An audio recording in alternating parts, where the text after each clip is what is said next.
I didn't want to see it as punishment necessarily, but realizing that actions have consequences, and my choices had consequences. And because I had specifically chosen to disobey God, and I knew it, I mean, totally rebellious in my heart, saying, I don't need you in this, then he's going to say, okay, you don't want me in this? Then we'll see how it goes.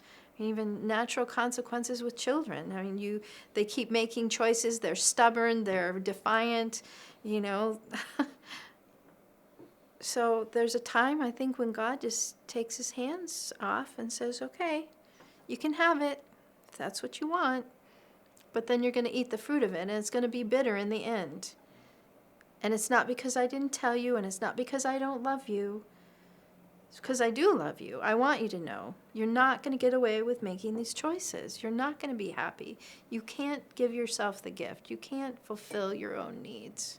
And he was very willing to let me experience that. And at the time, it was the most horrible thing that ever happened. I couldn't imagine anything more horrible happening. I mean, everything, my whole life, everything I'd ever hoped or thought or dreamed or planned, it was all gone. It was all gone. And I had no idea how or what was ever going to happen from there. And it was dark. I couldn't see the end of it. I couldn't see the edge of it. I didn't think it would ever get better. But I knew that in spite of all of it, he was there. He wasn't going anywhere. And even when it seemed really far away and I didn't deserve one bit of anything, none of his love, none of his mercy, none of it, I knew he was there.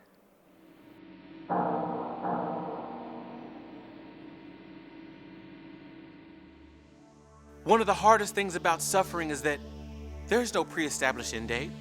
There's no definite time frame after which comfort can be found. It can seem endless. The cry of those who suffer is, how long will this last? And there's no easy answer to this question. As chapter 4 opens, we see the survivors of Jerusalem experiencing the harsh aspects of suffering, which can only be seen through the passage of time. We are reminded of the height from which Israel has fallen. They were valued and esteemed as rare gold, but now they are viewed as commonplace pottery. They're compared unfavorably to jackals, animals that were detested and feared.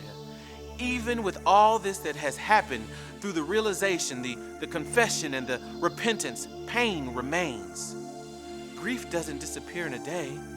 When we have to walk through the darkness of grief, we often end up thinking that no one has ever experienced our level of suffering. No one understands us. The people of Jerusalem consider their punishment greater than the punishment of Sodom, which was the epitome of a sinful city. In this whirlwind of despair, the people envy those who die quickly by the sword, rather than having to suffer through the cruelty of starvation. The horrible condition leads to the shocking image of mothers cooking their children. The image that the poet depicts shows the fragile condition and anguish of someone that goes through ultimate grief. But after all of this, we are pointed back to the unmistakable truth that it is God who has poured out his wrath upon his people, and with equal clarity that everything happened because of the sins and iniquities of the people.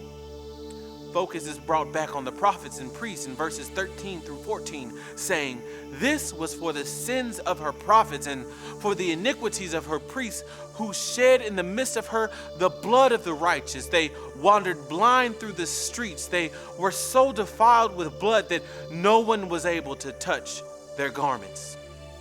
The priests and the prophets should be ushering God's people towards him, but instead have led them away.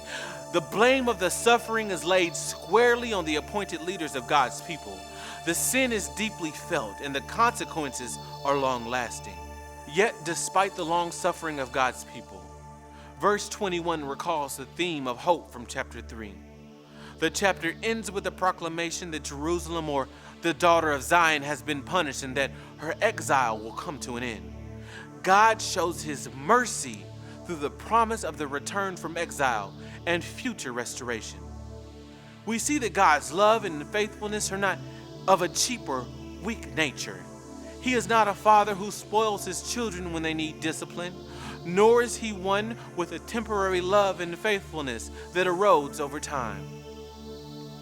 When we go through pain and sorrow, we tend to lose hope and faith in others and ourselves.